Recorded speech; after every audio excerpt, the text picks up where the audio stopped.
रोज रोज भाजीला काय बनवायचं किंवा मग भाजी घरात नसेल तर अशा वेळेला अगदी साधी सोपी पटकन शिजणारी पटकन तयार होणारी मसालेदार अशी पौष्टिक मुगाची भाजी, मोड आलेल्या मुगाची भाजी.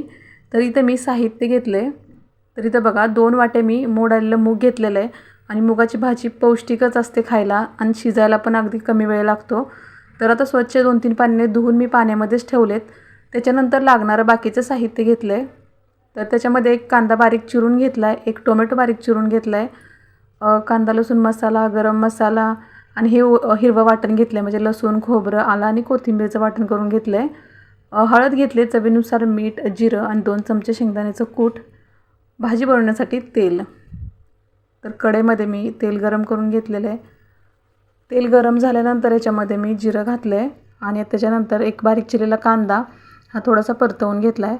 कांदा थोडासा परतून झाल्यानंतर ह्याच्यामध्ये जे हिरवं वाटण करून ठेवलं आहे, ह्या वाटणामध्ये लसूण, खोबरं, कोथिंबीर आहे. तर याचं बारीक असं वाटण करून घेतलेलं आहे, 2 चमचे आहे.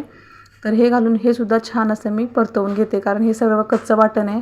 तर चांगलं भाजून घेतलं आहे. आता बघू शकता इथे मी एक जो बारीक चिरून घेतलेला टोमॅटो आहे ना, तो घालून घेते.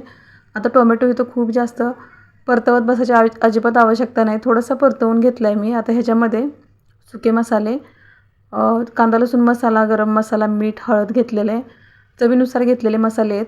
त्याच्यानंतर हे सर्व व्यवस्थित असं मिक्स करून घेते. अर्धी वाटी पाणी घातलं आहे. आता हे मसाले मी परत एकदा चांगले मिक्स करून घेते आणि ह्याच्यावरती ना झाकण घालून बारीक गॅसवरती मी याला छान असं तेल सुटेपर्यंत हे मसाले मी शिजवून घेणार आहे.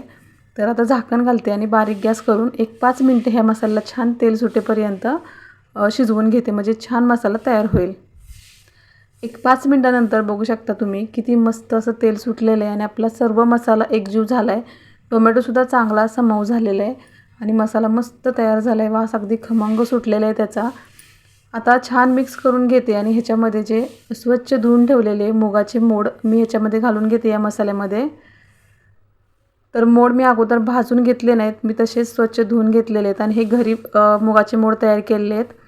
आता मोड घातल्यानंतर मी चांगलं मिक्स केलं आहे.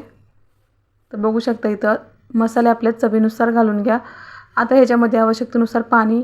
आता पाणी घालताना पण मूग शिजायला खूप जास्त वेळ लागत नाही, त्याच्यासाठी आपल्या आवश्यकतेनुसार इथं पाणी घालून घ्यायचे आहे. तर पाणी घातलेलं आहे मी. आता हे परत मिक्स करून घेते व्यवस्थित. आता ह्याला मी बारीक अशी उकळी येऊन देणार आहे. तर बारीक अशी उकळी यायला लागले त्याच्यानंतर इथं जे छान खरपूस भाजलेले शेंगदाण्याचं 2 चमचे कूट घातलेलं आहे. आता कूट घातल्यानंतर परत हे मिक्स करून घेते. मिक्स झाल्यानंतर झाकण ठेवते आणि फक्त 10 मिनटं बारीक गॅसवरती ही भाजी शिजवून घेते.